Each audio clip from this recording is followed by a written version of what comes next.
Good morning, everyone. Would you please join us for our gathering hymn, Come, Come, Whoever You Are.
Good morning and welcome everyone to worship at First Unitarian Church in Portland, Oregon, congregants here in the sanctuary, and all of you joining us online. It is our mission here to nurture the individual spirit and together live into beloved community. I have a couple of announcements to share. As you have heard by now, First Unitarian has an ambitious You the Vote campaign. I have a You the Vote. And we are leading up to the midterm elections. We are partnering with Unitarian Universalists in North Carolina to write letters and make phone calls, putting our values into action to get out the vote. We have set an ambitious goal of writing 10,000 letters, and we could use your help. Stop by the You the Vote table down in Fuller Hall before and after worship services every Sunday through October and learn how you can help to reach our goal. We are also joining the North Carolina Jews and UUs for the Faith in Action phone bank every Thursday through November 3rd from 3:30 to 5:30 p.m. That's our time, Pacific time. All you need is a phone and a computer, and it is easy and very gratifying. So this Thursday, September 29th, First Unitarian hosts the Zoom phone bank with the North Carolina team. And Disrud, our director of music, has challenged us to get 40 or more people to make calls that day. So if we get 40 or more folks there from our church, he will dye his hair and his beard blue. So let's do this together to turn out the vote and turn Disrud's hair blue. And registration for that is in the e-news.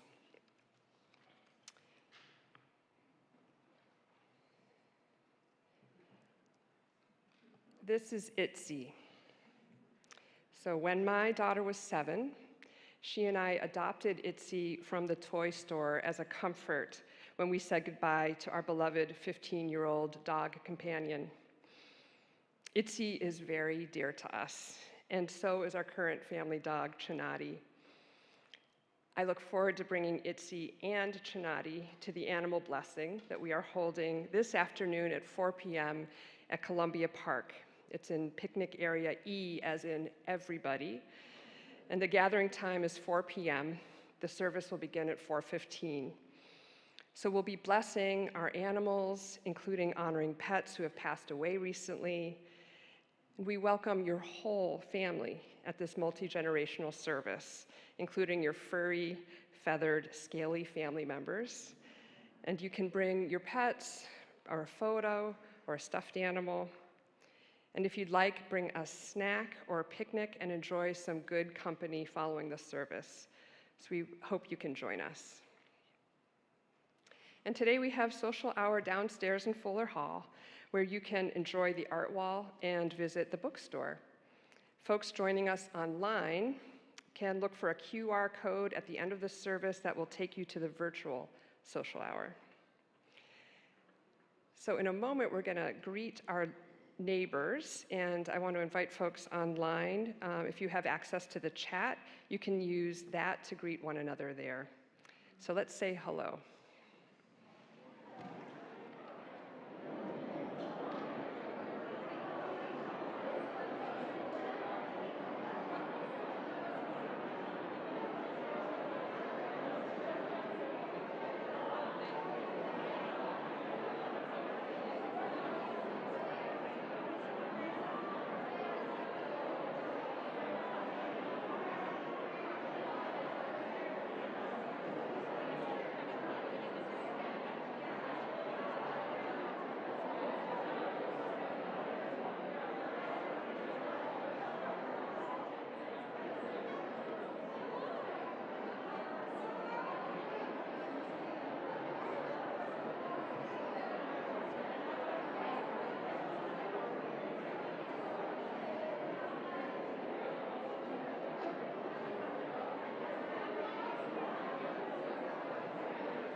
Reverend Tom will light our chalice here in the sanctuary, and for those of you joining us online, if you have a chalice or candle at home, we invite you to light that now as well. We are Unitarian Universalists. We light this chalice in faith, in hope, and in love.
Words of the Persian mystic Rumi. The breeze at dawn has secrets to tell you. Don't go back to sleep. You must ask for what you really want. Don't go back to sleep. People are going back and forth across the door sill where the two worlds touch. The door is round and open. Don't go back to sleep. As we gather on this autumn Sunday, may we find ourselves awake and ready for this new day and all that it may bring. Come now and let us worship here together. Will you join me in our hymn, All Creatures of the Earth and Sky?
Please join now in our responsive reading. It's by Jack Reamer entitled On Turning. Now is the time for turning. The leaves are beginning to turn from green to red and orange. The birds are beginning to turn and are heading once more toward the south. The animals are beginning to turn to storing their food for winter. For leaves, birds, and animals, turning comes instinctively. But for us, turning does not come so easily. It takes an act of will for us to make a turn. It means breaking with old habits. It means admitting that we have been wrong, that this is never easy. It means losing face. It means starting all over again, and this is always painful. It means saying, I am sorry. It means recognizing that we have the ability to change. These things are hard to do.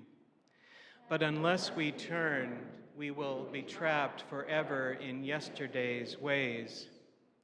God, help us to turn from callousness to sensitivity, from hostility to love, from pettiness to purpose, from envy to contentment, from carelessness to discipline, from fear to faith.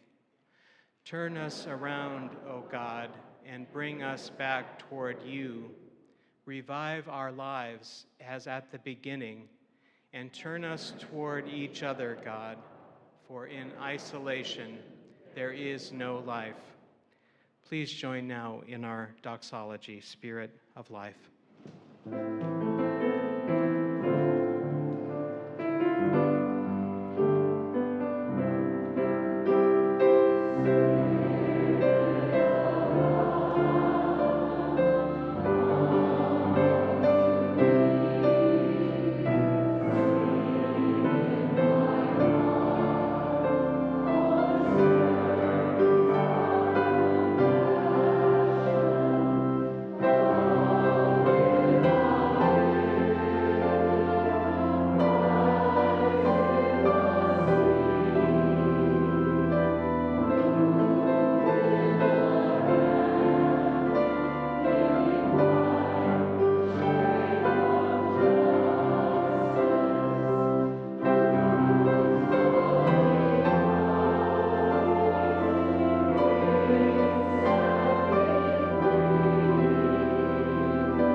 Each week in our service, we share our offering with an organization whose mission is aligned with our own.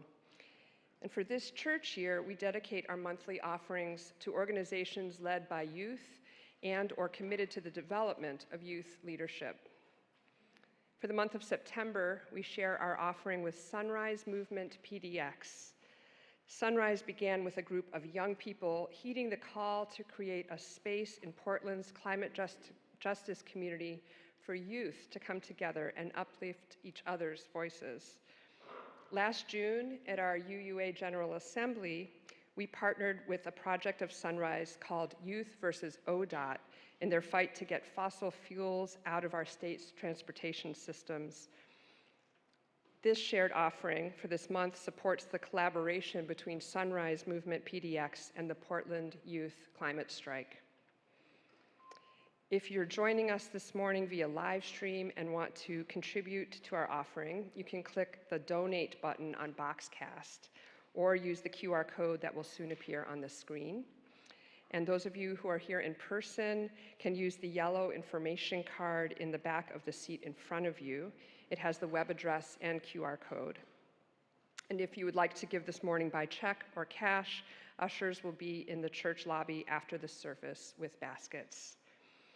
Thank you for your generosity that helps sustain the ministry of this church.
We make space each week in our service to name the concerns of our community life.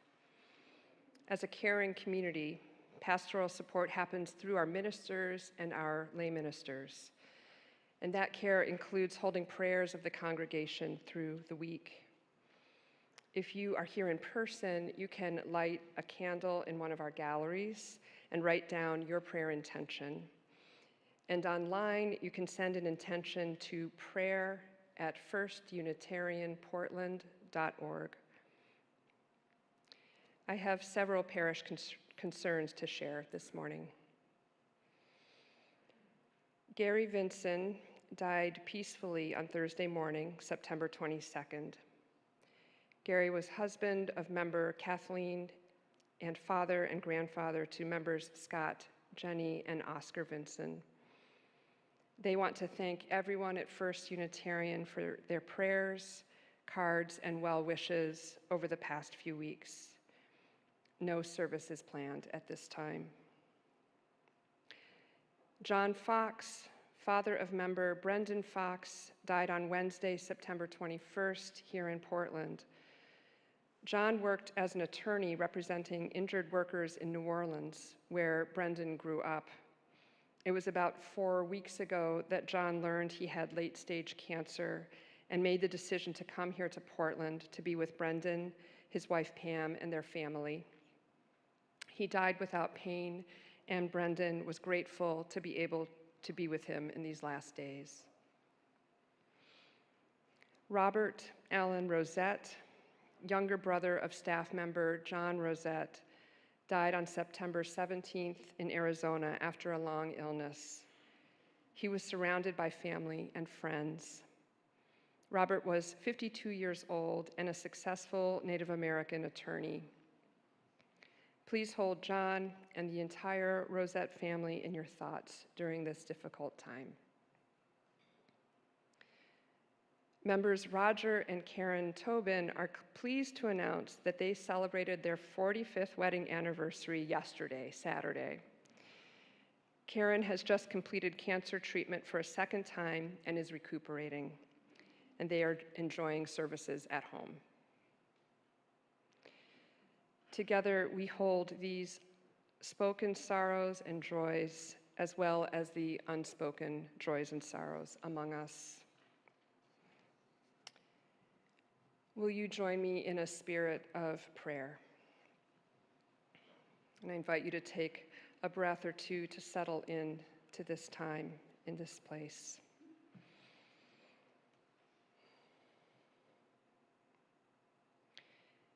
Spirit of life and of love, great mystery of all that is, we give thanks for this time together. As we join our hearts here in worship, may those of us who are grieving feel the presence of care and comfort of this community. Spirit, though we know that impermanence is the nature of life, help us to be gentle with our aching hearts as we say goodbye to the precious and beautiful beings no longer with us. May their memories bless us and help us live with gratitude for each sacred new day. This week marked the fall equinox, felt by the changing of sunlight and the smell of the air as we begin our northern tilt toward winter. And sundown tonight ushers the Jewish New Year, a time of celebration and an invitation to introspection. This is a time of endings and of new beginnings. May we be present during this transition to autumn, to thank and let go of the gifts of summer and open ourselves to the beauty of the changing season. May we welcome this time of harvest and storing foods to nourish and sustain us. And may we heed the pull that the coming of winter offers to begin to quiet, to deepen our roots, to be grateful for what we must let go of, and to honor the mystery and beauty of the turning. And spirit of wonder and awe, Remind us that at any time we can turn our attention to the miracles of life known through the senses of our perfectly imperfect and impermanent bodies. May we remember that each of our bodies, each of our beings is holy, a miraculous gift that belongs among us and among all beings in the sacred web of life. May it be so. And amen. Let's take a few moments for silent meditation.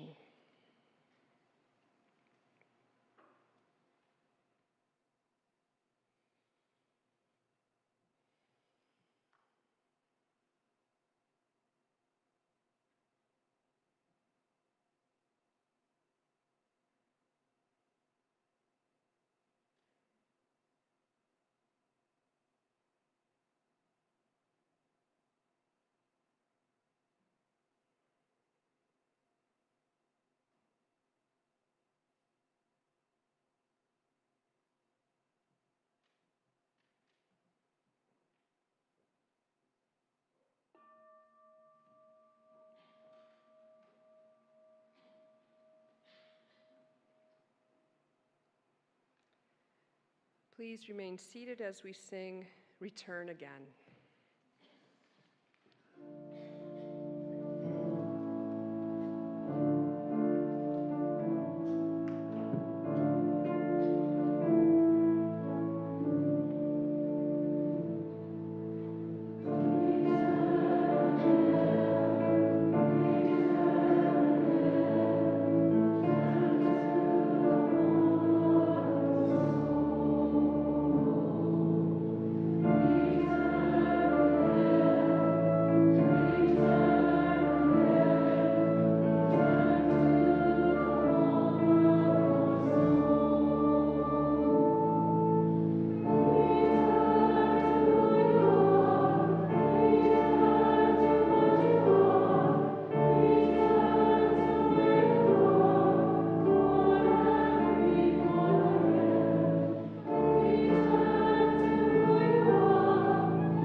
Today's reading is Advice to Myself by Louise Erdrich.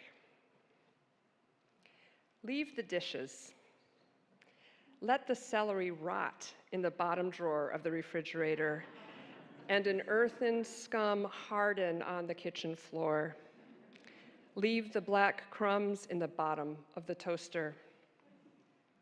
Throw the cracked bowl out and don't patch the cup. Don't patch anything. Don't mend. by safety pins. Don't even sew on a button. Let the wind have its way, then the earth that invades as dust, and then the dead foaming up in gray rolls underneath the couch. Talk to them. Tell them they are welcome. Don't keep all the pieces of the puzzles or the doll's tiny shoes in pairs. Don't worry who uses whose toothbrush or if anything matches at all, except one word to another or a thought. Pursue the authentic. Decide first what is authentic, then go after it with all your heart. Your heart. That place you don't even think of cleaning out. That closet stuffed with savage mementos. Don't sort the paper clips from screws, from saved baby teeth, or worry if we're all eating cereal for dinner again. Don't answer the telephone, ever, or weep over anything at all that breaks. Pink molds will grow within those sealed cartons in the refrigerator. Accept new forms of life. And talk to the dead, who drift in through the screen windows, who collect patiently on the tops of food jars and books. Recycle the mail, don't read it. Don't read anything, except what destroys the insulation between yourself and your experience, or what pulls down, or what strikes at, or what shatters this ruse you call necessity.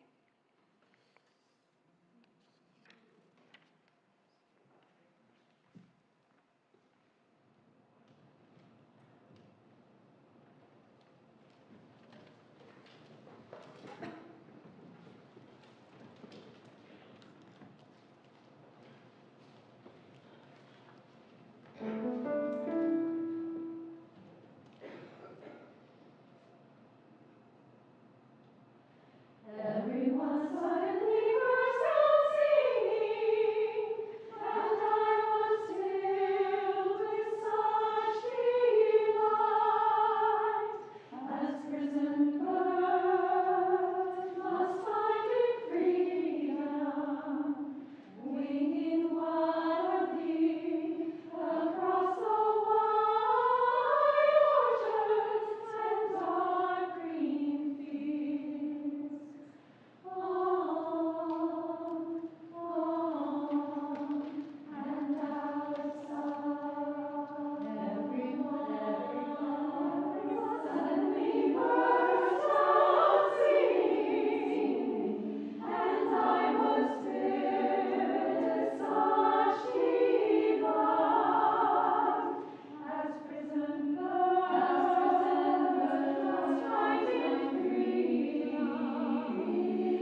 The singing will never be done.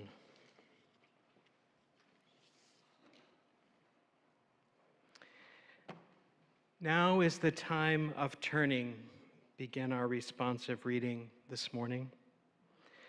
Autumn did officially arrive at 6:04 this past Thursday evening. But for a while now, even with our warm days of late, there have been signs of this changing season to notice. The beginnings, ever so slightly, of leaves turning color, and the shortening days for sure, and those warm days followed by cool nights and cool mornings. And there are other forms of turning, the rhythm of school beginning once again for our young people. Even if we're no longer in school ourselves anymore, there is something about this time of year that is about going back to school, turning into a new season, a new year. And as Dana said earlier, at sundown this evening, we'll mark another turning with Rosh Hashanah and the beginning of the Jewish High Holy Days. They begin with the new year, but before they can really commence, come these days leading up to Yom Kippur, the holiest day of the year in that tradition, which begins at sundown a week from Tuesday. And it is in this period in between that we're asked to take stock of our lives and to look at the places where maybe we've fallen short in this last year, where we need to make amends. Or, as our responsive reading asks, where it is we need to make a turn. How for us humans, the turning may not come as easily as it does for this earth around us.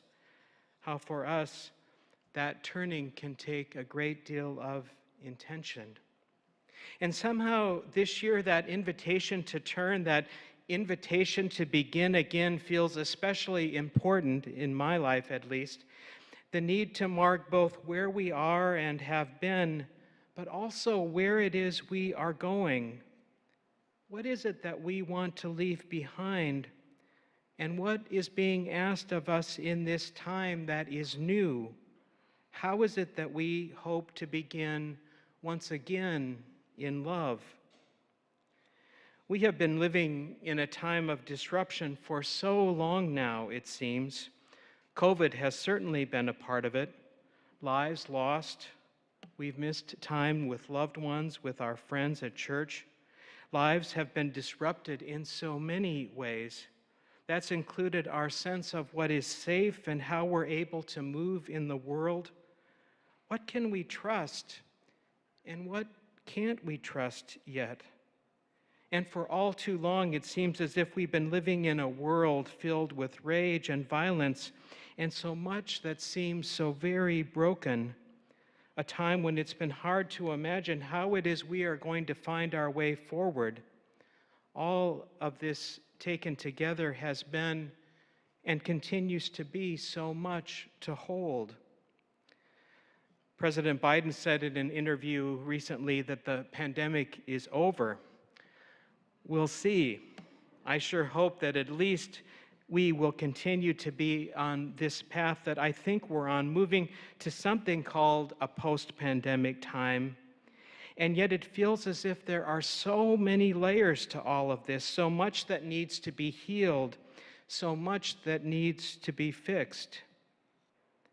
It feels as if we're living in paradoxical times right now.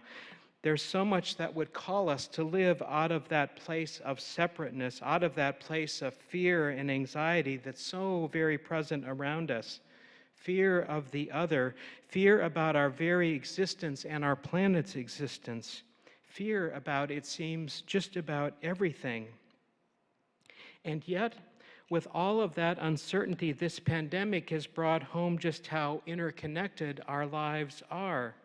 Just how dependent we are on each other, of just how interdependent we are, how the world seems a lot smaller than it did just a few short years ago. No, these are some complicated times, friends. There is a lot to hold, and too often I think that it can leave us in a kind of stuck place. In fact, stuck can often be a good description for the world right now, at least when I look out at it. And maybe that's why that invitation feels especially important, that invitation to begin once again. How is it that we need to turn? What is it that we need to see with new eyes? How are we being asked to live in these days? Rachel Naomi Remen tells the story of a cancer surgeon named Josh who came to see her because he was depressed. He had become disillusioned and cynical, and he was thinking about early retirement. I can barely make myself get out of bed most mornings, he said. I hear the same complaints day after day. I see the same diseases over and over again, and I just don't care anymore. I need a new life. Remen writes that sometimes the spiritual task is not necessarily seeking out new places, but seeing the place where we are with new eyes. So she assigns Josh a task. Every evening, she asks him to take 15 minutes and review the events of his day and write down answers to 3 questions in his journal. The questions were, what surprised me today? What moved or touched me today? What inspired me today? Josh is dubious, but he agrees to try. 3 days later, they talk by phone, and Josh is irritated. I've done this for 3 days now, and the answer is always the same. Nothing, nothing, and nothing. I don't like to fail at things. Is there a trick to this? She laughs and says, perhaps you're still looking at your life in old ways. Try looking at the people around you as if you were a novelist or a journalist or maybe a poet. Look for the stories. There's a silence. Right, he says, and that's the end of the call. The journaling does not come up in their conversations for several weeks. Instead, they focus on relieving his stress and reducing his workload, and it seems to be getting better. But then about 6 weeks after the phone call where he questioned the journaling exercise at all, he came in with a small bound book and began to tell her what he thought was really helping him. He reports having trouble with the journal at the beginning. He wondered how he could be so busy living such an empty life. But slowly he had begun to find some answers to those 3 questions. He opens up his journal and begins reading. At first, the most surprising thing in a day was that a cancer had grown or shrunk 2 or 3 millimeters. And the most inspiring thing was that new or experimental drug that had begun to work. But gradually, he had begun to see more deeply. Eventually, he saw people who had found their way through great pain and darkness by following a thread of love, people who had sacrificed parts of their bodies to affirm the value of being alive, people who had found ways to triumph over pain and suffering and even death. In the beginning, he said that he would only notice those things that surprised him or moved him or inspired him several hours after they had happened, in the evening when he was alone in the privacy of his home. It was like one of those fairy tales, he said, like being under a spell. I could only see life by looking backwards over my shoulder. But gradually that lag time became shorter and shorter. I was building up a capacity I had never used, he said, but I got better at it. Once I began to see things at the time they actually happened, something changed for me. She asked him what he meant. Well, at the beginning I couldn't talk about it, and I just wrote everything down. But I think when I began to see things differently, my attitude started to change. Maybe that showed in my tone of voice or in some other way. People seemed to pick up on it because their attitude seemed to change too. And after a while, I began talking to people about more than their cancer and its treatment. I began talking about what I could see. Over time, he found himself asking his patients about more than their cancer, questions he had not been taught in medical school. What sustained you dealing with this illness? Or where do you find strength? He found that people with the same illness had very different things to say, things that he found he really wanted to hear about. And in some way, what they said could be true for him too, as he struggled to deal with the difficulties in his own life. I knew cancer very well, he said, but I didn't know people at all before. And a funny thing happened over time. As he related to people differently, they started to relate to him differently too. He noticed that people started to thank him for his work in the ways that they hadn't thanked him before. One person gave him a stethoscope engraved with his name, and when asked what he did with it, at first he was puzzled, and then he laughed out loud and said, "I listen to hearts. I listen to hearts." What is it that we are being asked to listen to in these days? How is it that we're being asked to see the world maybe through new eyes? Part of the invitation that comes with these holy days we are in is an invitation to be in relationship with something larger. Some call it God, some might call it spirit of life, some might call it community. For that doctor, it was the patients he cared for. As he was able to see them in their full humanness, he was able to begin to see a fuller dimension of his own humanness as well. And what of our lives? As we have navigated this time of COVID, are there learnings we can identify, like people or things that are important in ways that perhaps they weren't important before? Or are there things that you haven't been able to do that have made you all the more aware of just how important they were? Or maybe not so important? Are there endings you can identify from this time? And what about new beginnings? Part of the spiritual task, I think, is to keep opening ourselves to what the Spirit might be asking of us, to stay present with the stuff of our lives, to stay present with the world around us, and to know that turning may take time, that it isn't something that happens in the snap of a finger, even if we may expect such results in our instant results culture. Making a turn when it comes to some of the core messages about ourselves and about the world, that may take time. Maybe some of those tapes need to be erased before we're able to record something new over them. The message of these high holy days, I think, is that the world is recreated every day and that it's up to us to be fully alive and fully aware. The message of these days is that the invitation is always there waiting for us each and every day of our life. What are those questions we might be asking of ourselves? Might it be what surprises us?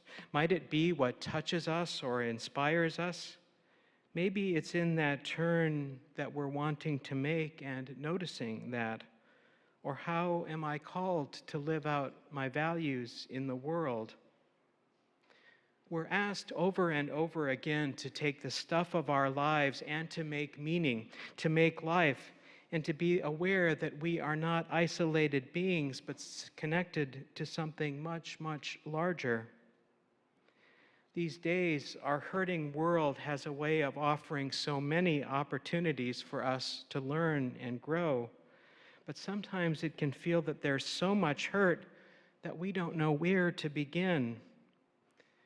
Maybe it simply starts with recognizing our own brokenness and our own capacity for healing. Maybe that's the beginning of that place of healing the world. Perhaps it begins in that noticing our own humanness and the humanness of others. noticing how this piece or that piece moves or fits together, noticing when a door opens and with it comes an invitation to journey through that door. The changing season is a time for us to be reminded that all life does flow together, and that as the trees turn, as the days get cooler, as the light gets shorter, it is all part of some larger order of things, that we are all connected, and that we are connected to all of that life. That out of that brokenness of our lives comes some new meaning and new life. Yes, we are reminded of the ways we fall short, but also that before us is always the invitation to begin once again. Words again of the poet Louise Erdrich. Let the wind have its way, then the earth that invades as dust, and then the dead foaming up in gray rolls underneath the couch. Talk to them. Tell them they are welcome. Don't let all the pieces of the puzzles or the doll's tiny shoes in pairs. Don't worry who uses whose toothbrush or if anything matches at all. Accept one word to another or a thought.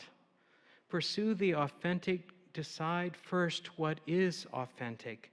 Then go after it with all your heart. Your heart, that place you don't even think of cleaning out. Don't read anything except what destroys the insulation between yourself and your experience, or what pulls down, or what strikes at, or what shatters this ruse you call necessity. In these days, may we find clarity about what is necessary in our lives and what is not. May we make a space to hear what life is asking of us and what it is not. Amid the confusion and cacophony of these days, may we find that center that is our own place of grounding, our own place of clarity. And may we move out of that place where we find ourselves at one with all of life. Making a turn in a new direction is not always easy, and sometimes we have to turn more than once.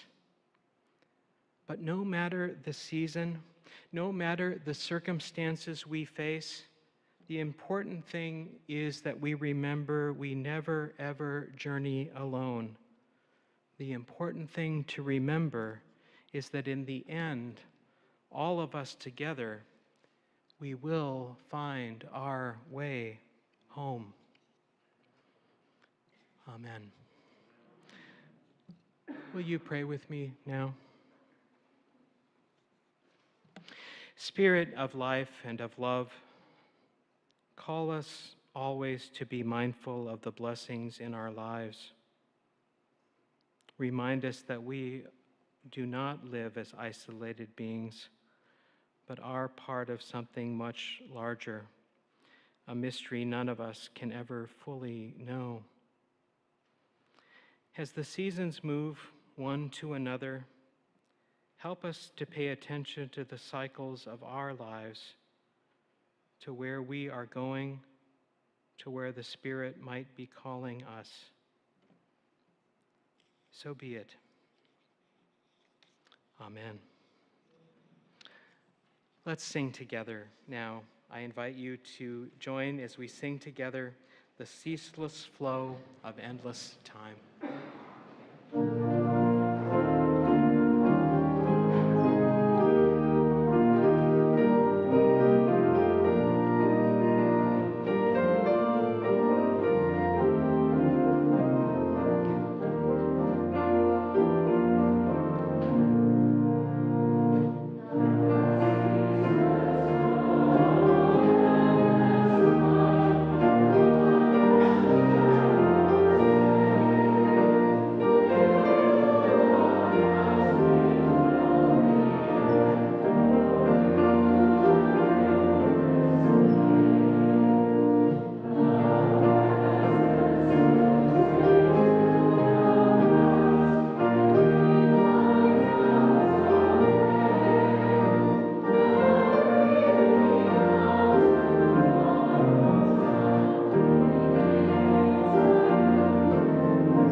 Every day, remember how your story is part of some much larger story, a story that holds all of our brokenness and also all of our possibility.